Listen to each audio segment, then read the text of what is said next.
Hello, everybody. Welcome to this fourth day of our third edition of the festival, Dando Vida, Muerte, giving life to death. Today in Spain is the day of All Saints, we call it, 1st of November, Día de Todos los Santos. And in our tradition, what we do is we visit all the cemeteries, we take flowers, and we visit the people that are not with us anymore. So that's a very special day. I would like to remind you that we are having this interview. Now at 7 p.m., we will have a conference with Alejandro Nespral from the Fundación IPA. And at 8 p.m., we will have a roundtable with Jordi Miralles from Funeral Natural, Vera Santos from the company Regenera. Now, I would like to say hello to our guests, Tym and Kate Dyer. Hello. Hello. Hola. How are you? Yes, we're very well, thank you. Okay, let me introduce you to our guests, the people who are watching us. Both of you are the co-founders of the Coffin Club UK, which is an educational platform which you inform everyone about all the choices available for their end-of-life celebration. Both of you work as funeral celebrants too, and you are obsessed with changing the fate of the funerals in the UK, and not only in the UK. We are going to try to do it also in Spain. You are both married. You both have 3 kids and a dog each. That's great. And what I really love is how clear you have your ideas once you die. Kate, Tym wants to be buried or composed. You will explain to us what is that it's a new idea, new thing. And Kate Dyer wants to be cremated in a coffin that has a life-size picture of Kevin Bacon stuck to the inside of the lid. I will get back to this because I thought that was really, really original and surprising. For me, it was like, oh my God, what a cool way. Anyway, so welcome, Kate. And Kate, thank you very much for your time. And I'm going to just ask you a few questions, and you can just explain to us whatever it comes to your mind. Okay. So first of all, we would like to know, where do you come from and how did all this adventure start? So we are from East Sussex, which is a county on the south coast of England. Do you want to say how this adventure started? So Kate and I were working as wedding registrars for East Sussex County Council, and we were working together one day, and we were running from one wedding to another, and said we can't do this anymore. Let's just go and do it independently. So literally, Kate handed a notice on the Monday. I did on the Tuesday. We didn't really know each other that well. No. We had no business plan. No. We had no idea, but we knew that was what we didn't want to do, and realised that obviously weddings are seasonal. So what were we going to do in the winter to generate money? And the natural thing was funerals. So we had a little chat about it, whether or not it was something we felt we could do, because, you know, with a wedding, if you get the name wrong of the couple, then you can laugh, but you can't quite do that if you've got the funeral. So anyway, we went and did some training, and we took from it what we could. And within about 2 or 3 funerals, we looked at each other and said, is this it? Is this what you would want for yourself or your loved ones? There must be more that we could offer. And because we go to loads of beautiful venues for weddings, we actually spoke to the venues and said, have you thought about holding a funeral at your venue? You know, it would be in the week. It would give more revenue. You could then, you've got your big doors that the coffins could go through. Everything's there set for you. And initially they were like, ooh, not quite sure. Coffins, bodies, ooh. But very quickly they realised that actually, yes, this is a very good idea. And without exception, 100% of the venues we spoke to said that they would hold a funeral with a coffin, with a body present. So we were so excited, and we skipped off full of joy and hope to our funeral directors. But what did they say, Kate?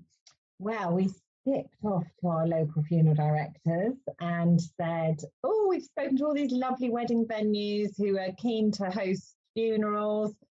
You know, would you offer that to families who come to you? And they all said no. And when we said, why not? They said, well, no one's ever asked us for that. And we thought that was a bit disingenuous, because no one had ever asked, because people didn't know that that was an option. People are very, very used to the two ways that we tend to do funerals in the UK, which is church or other place of worship, or crematorium, and you have the service at the crematorium, and then you go to a local pub or hotel or social club and have you know, a little party afterwards. So you know, people just aren't aware in the UK that there are actually no rules around how you celebrate somebody's life, as long as in the final instance you dispose of the body correctly, which in our case currently is either burial or cremation. Although we are about to have alkali hydrolysis resomation, so they also call it water cremation facility, is going to set up in the UK next year, somewhere in the north of England. So there will be a third option. Oh, and there's burial at sea as well. But people are so used to, you know, the format of the person you love dies, you pick up the phone to the funeral director, the body is whisked away, and then the funeral director basically gives you two options. Do you want the church or your faith-based ceremony, or do you want the crematorium and a 20-minute, 30-minute service there? So we just want to make everyone aware of the fact that those aren't your only two options. You can actually do anything you like. You can separate the cremation or burial from the celebration of life. You can then just have a small family-only committal, or, you know, an unattended committal, or you could do a direct cremation where nobody's involved. It's literally a body disposal service, and then you are free to do whatever you like. And it just changes, even changing the venue, it just changes the atmosphere. It changes everything. Same if you decorate a coffin. You know, we've got pictures of people all gathered around a coffin because it's covered in photos. And so it becomes central to proceedings. It stops being the scary box. So it's just about being creative, letting people know all their options, and then they can choose whatever's right for them, even if that is 20 minutes up the crematorium. So if they know everything they can do and they choose that, that's an informed choice, and we're completely happy. But we're all so different in life, and then in death we end up having this very cookie cutter approach. Thank you very much. Yeah, I completely understand, because in Spanish we are years behind you, and we are still in that at that point. Nobody.